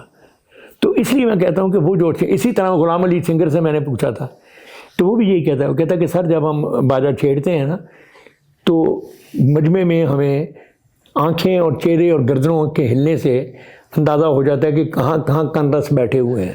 کنرس بیٹھے ہوئے ہیں, کیا کہنے. تو پھر کہتے ہیں ہم اس مجمع کے حساب سے پھر وہ پرفارم بھی جو ہے وہ کرتے ہیں. تو اس لیے میں یہ کہوں گا کہ یہ فن نے, ڈرامے نے مجھے شہرت وغیرہ تو بہت دی ہے اور اس میں اللہ کا بڑا شکر بھی ہے, لیکن میری پہلی محبت جو ہے وہ شاعری ہی ہے اور میں اسی کو اپنی آخری محبت بھی رکھنا چاہتا ہوں. واہ واہ. سر ہم لوگ کو 60s اور 70s کے کچھ لاہور کو ریلیو کر لیں. آپ کے جب وہ زمانہ جب مال روڈ کو ٹھنڈی سڑک کہا جاتا تھا, ناصر کاظمی اور ان کے تمام تر ہمراہی گھومتے پھرتے تھے, فیض صاحب, پھر وہ پاکٹی ہاؤس کا دور تھا. سر فیض صاحب کے ساتھ ذرا ملاقاتوں کا کوئی اگر آپ کی یاد ہو, انہوں نے آپ کی کتاب کا فلیپ بھی لکھ رکھا ہے. اصل میں فیض صاحب سے ہماری ملاقات بہت لیٹ ہوئی, اس لیے کہ ہمارے جو ابتدائی سال تھے اس زمانے میں وہ ملک سے باہر تھے. جب یہ بھٹو صاحب آئے ہیں تو اس کے بعد وہ یہاں آئے, پھر وہ یہاں وہ پی این سی کے بھی ہیڈ رہے اور 2-3. تو ہماری اصل میں ملاقاتیں ان سے 1900 آپ کہہ لیجئے 70 کے بعد تھے ہوئیں. 70 اور 84 کے درمیان جو آخری 14 سال تھے ان کی زندگی کے, اس میں ان سے خاصا وہ ویسے بڑے کام امیز آدمی تھے. پھر ہمارا عمروں کا بھی بڑا فرق تھا, ہم ظاہر ان کے بے تکلف دوستوں میں تو تھے نہیں, لیکن یہ ہے کہ وہ چونکہ محبت کرنے والے آدمی تھے اور اپنے نوجوان نسل میں جہاں کہیں انہیں کوئی تھوڑا سا ٹیلنٹ نظر آتا تھا اس کو وہ خاص طور پر اپنے قریب رکھتے تھے. تو اس وجہ سے ہمیں ان سے تھوڑا سا قریب ہونے کا بھی موقع ملا. لیکن سب سے زیادہ میں سمجھتا ہوں کہ جس ایک شخصیت نے میری ادبی زندگی جو ہے اس پہ اثر ڈالا وہ احمد ندیم قاسمی ہیں. ان کا وہ واقعہ جو میں نے آپ کو سنایا وہ تو ایک اور واقعہ تھا, لیکن اس کے بعد ساری زندگی انہوں نے جس طرح سے مجھ سے میری 2 کتابیں لکھوائی انہوں نے ہیں. نئے پرانے جو میری کتاب تھی وہ بھی میں نے انہی کی تاریخ پر لکھی. اسی طرح عکس جو میں نے پیلیسٹینین پوئٹری کے ترجمے ہیں وہ بھی. تو یہ بڑی ہوتی ہے کہ ایک بزرگ ہو آپ کے اتنا بڑا عزت والا اور وہ آپ اس کا خط آپ کو آئے کہ میں نے رسالہ پرچہ روک کے رکھا ہوا ہے, جب تک آپ کی فلاں چیز نہیں آئے گی میں پرچہ نہیں چھاپوں گا. واہ واہ. اب چھاپ دینا ہے انہوں نے, ہمیں بھی پتہ چھاپ جانا ہے, مگر یہ اتنا پیارا انداز تھا سمجھانے کا, آپ کو عزت دینے کا, آپ کو متوجہ کرنے کا. کیا کہنا ہے. تو اب اس طرح کے لوگ اب ہماری سوسائٹی میں اللہ معاف کرے اب رہے نہیں. ہم نے یہ جو آنکھیں دیکھ لیں, حفیظ طیب صاحب بھی ان میں تھے, احسان دانش ان میں تھے, حفیظ جلندری اس میں تھے, پھر جو صاحب ان میں تھے, قاسمی صاحب تھے, فیض صاحب تھے, پھر ان کے بعد منیر نیازی اور احمد فراز اور یہ جو جنریشن جو ہم سے امیڈیٹ سینئر تھے, ناصر کاظمی, ان لوگوں کو دیکھنے کا, احمد مشتاق کا, ان لوگوں کو. تو ان سارے لوگوں کو جو جس زمانے کا آپ ذکر کر رہے ہیں یہ لوگ اس وقت تقریباً حیات تھے اور موجود تھے. تو ان سے بہت زیادہ قربت تو نہیں ہو سکی جیسے میں نے آپ کو بتایا کہ ہمارا ان کا فرق ہے, لیکن جتنا بھی ہم ان سے قریب ہو سکتے تھے ان کو دیکھا اور ان سے وہ کچھ سیکھا ہے جس کی وجہ سے شاید آج آپ لوگ ہمارا نام بھی پیار سے عزت سے لیتے ہیں. کیا کہنا ہے سر, یہ والا جو دور تھا اس میں سرحد کے اس پار آپ نے ایک نام تو لیا ساحر لدھیانوی کا, اس کے علاوہ آپ کے کچھ روابط تھے, کچھ دوستیاں تھیں؟ کچھ دوستیاں تو میری بعد کے زمانے میں میرے گلزار اور جاوید اختر میرے بہت قریبی دوست ہیں. عرفان صدیقی صاحب سے میری دوستی تو نہیں کہنا چاہیے تھی، لیکن ایک بڑی نیازمندی محبت کا ایک تعلق ان سے تھا. اس کے بعد بشیر بدر اور شہریار اور یہ ہمارے دوست.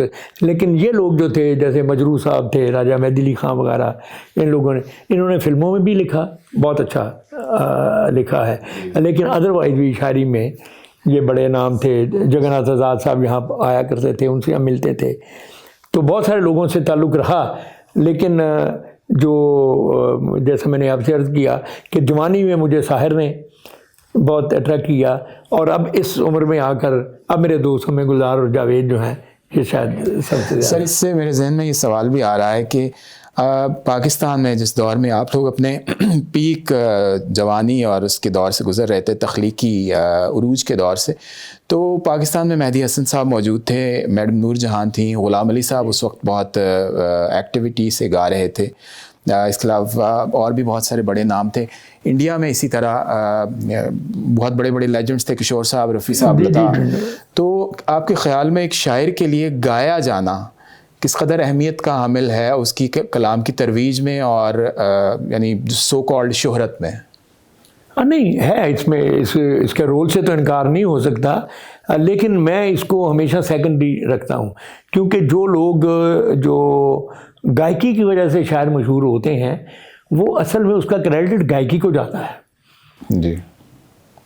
کیونکہ وہ ان کی وہ تخلیق جو ہے وہ گائکی کی وجہ سے مشہور ہوئی ہے.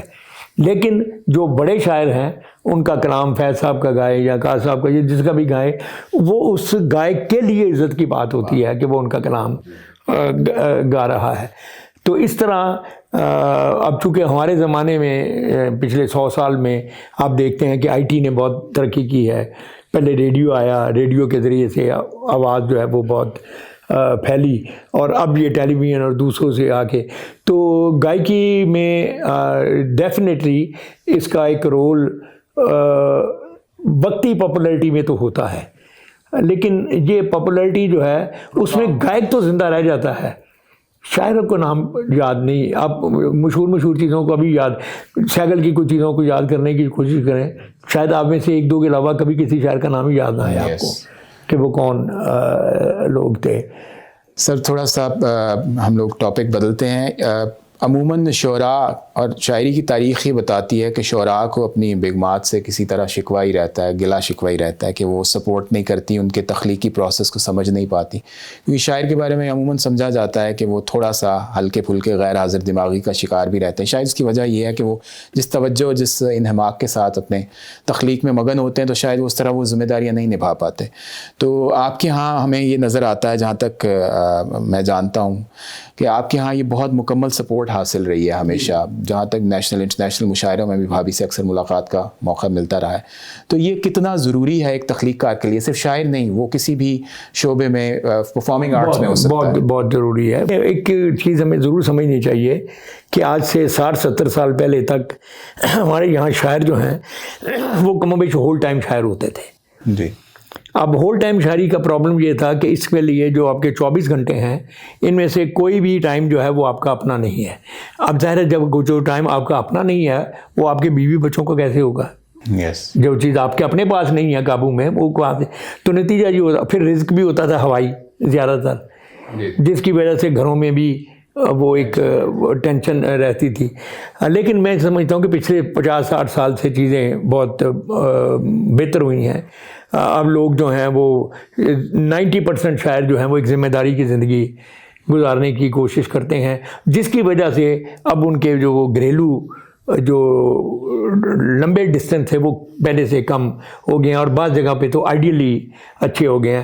میں ذاتی طور پہ میں سمجھتا ہوں کہ میں ان بڑے خوش نصیب لوگوں میں سے ہوں جن کو آئیڈیلی طور پہ یہ کمبینیشن ان کا بہت اچھا ہو گیا. جیسا کہ آپ کو علم ہی ہے، میری بیگم میری فرسٹ کزن بھی ہیں. اتفاق سے ہم شادی سے پہلے بھی ایک ہی گھر میں، ہمارا ایک بڑا سا گھر تھا، اس میں رہتے تھے. تو ایک تو یہ ہوتا ہے کہ اس میں وہ کوئی جس کو کہتے ہیں نا شوق آلموسٹ نہیں ہوتا جو اجنبی جگہوں پہ اس میں. پھر یہ ہے کہ میں سمجھتا ہوں کہ جو میری بیوی کی بہت اچھی خوبی، جس کا میں بڑا ہی معترف ہوں، کہ جو میری اسٹرگل کا پیریڈ تھا اور جو خاصا لمبا تھا، اور اس کی وہ جوانی کے خوشیوں کے دنیا کی چیزیں انجوائے کرنے کے دن تھے، مگر اس نے ایک اسکوٹر پر میرے ساتھ 3 بچوں کو بٹھا کر کبھی ایک لفظ شکوے کا زبان پہ نہیں لایا. کیا کہنے. اور اس میں وہ تو اب میں سمجھتا ہوں کہ اب اللہ نے مجھے جو اتنا کچھ دے دیا ہے سب کچھ، یہ شاید اس میں میری محنت وغیرہ تو ہوگی بھی، لیکن اس کی بھی جو ایک ان پٹ ہے، اس کا جو صبر ہے، اس کی جو کنٹریبیوشن ہے، اس کی جو پارٹیسپیشن ہے، یہ اس کا بھی بہت رائٹ ہے. اور اس لیے میں بلکہ ہنسا کرتا ہوں، میں نے اس کو کہا کرتا ہوں کہ دیکھو شاید جو ہے زیادہ سے زیادہ ایک کتاب اپنی بیوی کے نام کرتے ہیں، میں نے اپنی 2 کتابیں تمہارے نام کی ہیں، کبھی اس سے زیادہ میں اور کیا ثبوت دے سکتا ہوں. بہت اچھا سر. یہ اللہ کی عطاؤں کا جہاں ذکر ہو رہا ہے تو کوئی ایسا ایوارڈ نہیں ہے، کوئی ایسا بڑا اعزاز تمغہ ایسا نہیں ہے کہ جو آپ کو نہ ملا ہو. نگار پی ٹی وی ایوارڈ سے الماری بھر رکھی ہے، تمغہ برائے حسن کارکردگی، ابھی نجیب فاضل ایوارڈ ترکی کی گورنمنٹ کی طرف سے آفیشیل آپ کو ملا ہے. تو ان سب ایوارڈز نے آپ سے جڑ کے، آپ کے نام سے جڑ کے اپنی ساکھ میں، اپنی وقت اور اپنی قدر و قیمت میں اضافہ کیا ہے.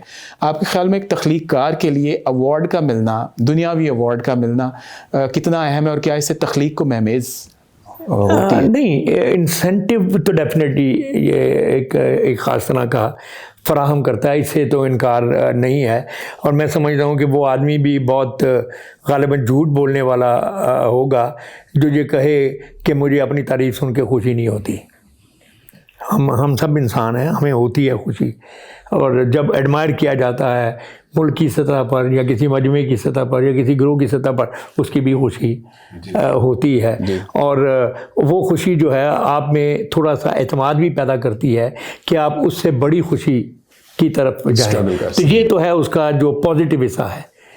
لیکن اس کا دوسرا حصہ جو ہے وہ نیگیٹو بھی ہے، کہ ایک تو یہ ہے کہ آپ ان کے پیچھے بھاگنا شروع کر دیں، انہی کو اپنی زندگی کا مقصد بنا لیں، یا ان کے لیے ہی آپ کی، یعنی بجائے اس کے کہ وہ آپ کو آپ کی کمپیٹنس کی وجہ سے، آپ کی تخلیقی صلاحیت کی وجہ سے ایوارڈ ملا تھا، اب آپ اپنی تخلیقی صلاحیت کو اس ایوارڈ کے پیچھے چلانا شروع کر دیں، ادر وے اراؤنڈ ہو جائے. تو وہ اچھا نہیں ہے. ادروائز یہ جو ایوارڈز ہیں، یہ ایوارڈ ہوں یا اپریسیشن ہو کسی بھی فارم میں، یہ یقیناً بڑی حوصلہ افزا بات ہوتی ہے. اور اگر یہ جینون لوگوں کی طرف سے آئے، اچھے لوگ ہیں، تو اور بھی زیادہ خوشی. سر حال ہی میں آپ کی کلیات کا، جس میں آپ کے منتخب کلام تمام تر کتابوں کا شامل ہے، انگریزی میں بہت شاندار ترجمہ ہوا ہے. تو جیسا میں نے پہلے عرض کیا کہ ٹرکی میں، اٹالین میں اور عربک میں بھی ترجمہ ہو چکا ہے، لیکن انگریزی جیسی انٹرنیشنل آؤٹ ریچ کی حامل زبان کا ترجمہ ہونا اردو ادب کا، یہ کس قدر اہم بات ہے اردو ادب کے لوگوں؟ بہت میں سمجھتا ہوں ہمارے اردو کی بڑی بدنصیبی یہ رہی ہے کہ اردو میں اتنا اچھا ادب لکھا گیا ہے پچھلے 100 150 200 سال میں، مگر وہ ترجمہ ہو کے دنیا تک پہنچا ان میں سے بہت کم پہنچا ہے. جبکہ اس کے مقابلے میں آپ دیکھیں کہ دنیا میں بہت سارا جس کو لیوک وارم قسم کا ادب جو تھا، درمیانے درجے کا، وہ بھی اتنی فراوانی سے ہم تک پہنچا ہے کہ ایسے لگتا ہے کہ جیسے یہ شاید کوئی ورلڈ کلاسکس ہیں اس نے. تو یہ اور اس میں مجھے خوشی کی بات یہ ہے کہ یہ ترجمہ ہمارے ایک انڈین دوست نے کیا ہے، ڈاکٹر بیدار بخش. اچھا، ماشاء اللہ. وہ بیسک ایک برج انجینئر ہیں، 50 سال سے کینیڈا میں ہوتے ہیں. وہیں ان سے میری پہلی ملاقات بھی ہوئی تھی. تو انہوں نے یہ، اور اس سے پہلے یہ کتاب انہی کے ترجمے 2 اور کتابوں میں بھی چھپ چکے ہیں. پہلی کتاب چھپی تھی in the last days of autumn, یہ 90 میں تھی. اس میں میری 4 کتابوں کا سلیکشن تھی. پھر 12 کتابوں کی سلیکشن آئی شفٹنگ سینڈز، اور اب یہ 18 جو میری آنے والی کتاب ہے اس کے سمیت سبحان اللہ ان کا. تو ہر کتاب میں سے تقریباً انہوں نے کوئی 15 کے قریب چیزیں لی ہیں. تو یہ تقریباً 250-300 منظومات اور 830 صفحے کی یہ کتاب ہے. اور غالباً میں سمجھتا ہوں کہ خوش نصیب ہوں کہ میرے نہیں خیال کہ کسی لیونگ پوئٹ کی اتنی شاعری جو ہے وہ انگریزی میں ترجمہ ایک جگہ پہ والیوم میں ہوئی ہے. سر آخر میں آپ کا کلام سننے سے پہلے آخری سوال میں ایک شخصیت کے حوالے سے آپ کی رائے جاننا چاہوں گا. ہمارے جن کا نام سنجیو صراف ہے، اور جو کہ اس تمام تر ریختہ پلیٹ فارم کے تھنک ٹینک ہے, یہ انہی کا برین چائلڈ ہے. ایک ملاقات میری ان سے عالمی علی گڑھ ایسوسی ایشن کے مشاعروں میں واشنگٹن میں ہو چکی ہے, کہ جو امریکہ کا چیپٹر ریختہ کا شروع کرنے والے تھے. یہ کس قدر بڑی خدمت ہے نئی نسل کے لیے کہ ایک ڈکشنری لغت سے لے کر اور اردو کے تمام تر کلاسک اور کنٹمپریری شاعروں کا کلام انہوں نے ایک پلیٹ فارم پہ ایک سنگل کلک میں پرووائڈ کر دیا, آڈیو اور ویژول دونوں. نہ صرف یہ آؤٹ اسٹینڈنگ ہے بلکہ ہم سب کے لیے, معافی چاہتا ہوں, باعث شرم تو شاید لفظ ذرا زیادہ ہیوی ہو جائے گا, لیکن باعث غور و فکر ضرور ہے کہ ایک آدمی جس کی نہ مادری زبان ہے, نہ ایکوائرڈ زبان ہے, نہ اس نے اس میں تعلیم حاصل کی ہے, پراپرلی ایک پکا بزنس مین آدمی ہے, اس کے دل میں اللہ نے اس اردو زبان کی محبت کی شمع ڈال دی, ایسی ڈالی کہ اب پچھلے میرا خیال میں 15 سال سے شاید وہ اپنا کام کم ہی کرتے ہوں گے, یہی کام جو ہے وہ کر. میری ان سے سید بابر علی صاحب کے آفس میں 8-9 سال پہلے پہلی بار ملاقات ہوئی تھی. اس وقت تک میں ان کو جانتا نہیں تھا, لیکن ان کی باتیں سن کر مجھے محسوس ہوا کہ یہ آدمی جو بھی بول رہا ہے یہ یہاں سے نہیں بول رہا, یہ یہاں سے دل سے بول رہا ہے. تو پھر میرے ساتھ ایک انڈیا میں کوئی انٹرویو بھی کیا انہوں نے, اس میں بھی انہوں نے ریختہ اور ہمارے لوگوں کے پاکستان کے میرے بارے میں اچھی باتیں کی. اور اس کے بعد اب جو گزشتہ 4-5 سال میں دیکھتے ہیں کہ انہوں نے اتنی بڑی آرگنائزیشن اس کو بنا دیا ہے ماشاءاللہ. میں نے سنا ہے کہ کوئی 300 کے قریب تو مستقل لوگ کام کرنے والے ہیں اس فاؤنڈیشن میں. تو یہ بہت ایسا کام ہے کہ جس پر میں سمجھتا ہوں کہ صرف سلیوٹ ہی پیش کیا جاتا ہے. جی, اور اس کے باوجود وہ ایک ڈاؤن ٹو ارتھ شخصیت کے مالک ہیں. جیسے اگر یہ پروگرام ان کے زیادہ کا نہ ہوتا تو میں ان کی اور زیادہ تعریف کرتا, لیکن یہاں یہ تعریف کچھ تھوڑی سی اور معنوں میں نہ لی جائے, اس لیے میں یہی کہتا ہوں کہ یہ بڑے لاجواب آدمی ہیں اور اللہ تعالیٰ ان کو توفیق دے کہ یہ اپنے اس سفر کو, اپنے اس مشن کو, اپنی اس محبت کو اسی طرح سے جاری رکھیں. آمین. سر, آخر میں ہم اپنے سامعین تک, اپنے ناظرین تک آپ کی کچھ غزلیں اور نظمیں پہنچانے کی گزارش کریں گے آپ سے. سر چلیے میں چھوٹی ایک میں آپ کو پولیٹیکل ٹائپ نظم سنا دیتا ہوں اور ایک رومانٹک سنا دیتا ہوں تاکہ دونوں وہ ہو جائیں. تو جو پہلی ہے, چونکہ آج کل سیاست ہر طرف گھومتی پھرتی ہے, تو یہ نظم ہے, اس کو عنوان ہے ہم لوگ. دائروں میں چلتے ہیں, دائروں میں چلنے سے دائرے تو بڑھتے ہیں, فاصلے نہیں گھٹتے. کیا کہنے ہیں. دائرے تو بڑھتے ہیں, فاصلے نہیں گھٹتے, آرزویں جلتی ہیں, جس طرف کو جاتے ہیں منزلیں تمنا کی ساتھ ساتھ چلتی ہیں. کیا کہنے ہیں. جس طرف کو جاتے ہیں منزلیں تمنا کی ساتھ ساتھ چلتی ہیں, اور صبح دم ستاروں کی تیز جھلملاہٹ کو روشنی کی آمد کا پیش باب کہتے ہیں. کیا کہنے ہیں, کیا موسیقی. صبح دم ستاروں کی تیز جھلملاہٹ کو روشنی کی آمد کا پیش باب کہتے ہیں, ایک کرن جو ملتی ہے آفتاب کہتے ہیں, اور دائرہ بدلنے کو انقلاب کہتے ہیں. کیا کہنے ہیں, کیا کہنے ہیں. دائرہ بدلنے کو انقلاب, دائرہ بدلنے کو انقلاب کہتے ہیں. اور ایک چھوٹی سی میں رومانٹک نظم آپ کو سنا دوں, اس کا عنوان ہی ہے بے وفائی کی مشکلیں. وفا کی مشکلوں سے تو ساری شاعری بڑی پڑی ہے. تو میں یہ کہ جو تم نے ٹھان ہی لی ہے ہمارے دل سے نکلو گے, جو تم نے ٹھان ہی لی ہے ہمارے دل سے نکلو گے, تو اتنا جان لو پیارے سمندر سامنے ہوگا اگر ساحل سے نکلو گے. سمندر سامنے ہوگا اگر ساحل سے نکلو گے, ستارے جن کی آنکھوں نے ہمیں ایک ساتھ دیکھا ہے گواہی دینے آئیں گے. واہ. ستارے جن کی آنکھوں نے ہمیں ایک ساتھ دیکھا ہے گواہی دینے آئیں گے. پرانے کاغذوں کی بالکونی سے بہت سے لفظ جھانکیں گے تمہیں واپس بلائیں گے. کیا کہنے ہیں. پرانے کاغذوں کی بالکونی سے بہت سے لفظ جھانکیں گے تمہیں واپس بلائیں گے. کئی وعدے فسادی قرض خواہوں کی طرح رستے میں روکیں گے. کئی وعدے فسادی قرض خواہوں کی طرح رستے میں روکیں گے, تمہیں دامن سے پکڑیں گے تمہاری جان کھائیں گے. چھپا کر کس طرح چہرہ بھری محفل سے نکلو گے. چھپا کر کس طرح چہرہ بھری محفل سے نکلو گے, ذرا پھر سوچ لو جانا نکل تو جاؤ گے شاید مگر مشکل سے نکلو گے. کیا کہنے ہیں, کیا پنچ لائن. ذرا پھر سوچ لو جانا نکل تو جاؤ گے شاید مگر مشکل سے نکلو گے. ایک پرانی غزل ہے لیکن مجھے پسند ہے, اور میرے خیال میں مجھے یہاں تک یاد پتا ہے سنجیو صاحب کو بھی یہ پسند ہے. انہوں نے ذکر کیا تھا ایک دفعہ کہ حساب عمر کا اتنا سا گوشوارہ ہے، حساب عمر کا اتنا سا حساب گوشوارہ عمر ہے، کا اتنا سا گوشوارہ ہے، تمہیں نکال کے دیکھا تو سب خسارہ ہے. کیا کہنے ہیں. حساب عمر کا اتنا سا گوشوارہ ہے، تمہیں نکال کے دیکھا تو سب خسارہ ہے. عجب اصول ہیں اس کاروبار دنیا کے، عجب اصول ہیں اس کاروبار دنیا کے، کسی کا قرض کسی اور نے اتارا ہے. کیا کہنے ہیں، کیا کہنے ہیں. عجب اصول ہیں اس کاروبار دنیا کے، کسی کا قرض کسی اور نے اتارا ہے. نہ جانے کب تھا کہاں تھا مگر یہ لگتا ہے، نہ جانے کب تھا کہاں تھا مگر یہ لگتا ہے، یہ وقت پہلے بھی ہم نے کہیں گزارا ہے. ہے. کیا کہنے ہیں. نہ جانے کب تھا کہاں تھا مگر یہ لگتا ہے، یہ وقت پہلے بھی ہم نے کہیں گزارا ہے. اور ہر ایک صدا جو ہمیں باز گشت لگتی ہے، ہر ایک صدا جو ہر ایک صدا جو ہمیں باز گشت لگتی ہے، نہ جانے ہم ہیں دوبارہ کہ یہ دوبارہ ہے. کیا اچھا ہے. ہر ایک صدا جو ہمیں باز گشت لگتی ہے، نہ جانے ہم ہیں دوبارہ کہ یہ دوبارہ ہے.